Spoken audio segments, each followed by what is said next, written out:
პირველი საერთაშორისო დოკუმენტური კინოფესტივალი კავკასიაში 14 ოქტომბერს გაიხსნება. თბილისში დაგეგმილ ფესტივალზე 20-მდე ქვეყნის 50-მდე ნამუშევარი იქნება წარმოდგენილი. 5 დღის მანძილზე მაყურებელი გაეცნობა სხვადასხვა ჟანრის დოკუმენტურ ფილმს, რომლებიც ქართული რეალობისთვის აქტუალურ თემებს შეეხება.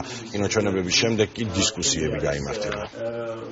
ფესტივალი იქნება დატვირთული ток-შოუები იქნება, პრეს-კონფერენციები იქნება, იქნება მასტერ-კლასები და რაც მთავარია, ყოველი ფილმის შემდეგ იქნება გასაუბრება მაყურებელსა და ავტორს შორის. ასეთ ქვეყანაში, როგორც არის საქართველო, სადაც ყოველ წუთს რაღაცა უამრავი სოციალური თუ პოლიტიკური ცვლილებები ხდება და ეს 20 წელი ასეთი სავსე იყო ამ მოვლენებით, ეს ყოველთვის არის ძალიან ნოყიერი ნიადაგი დოკუმენტალისტიკისთვის. ამიტომ ეს ფესტივალი ჩვენს რეჟისორებსა და პროფესიონალებსაც ერთგვარად ეხმარება, რომ რაღაც უფრო ჩამოყალიბდნენ და მიხვდნენ რა საინტერესო სათქმელი აქვთ მათ მოსატანი მაყურებელთა.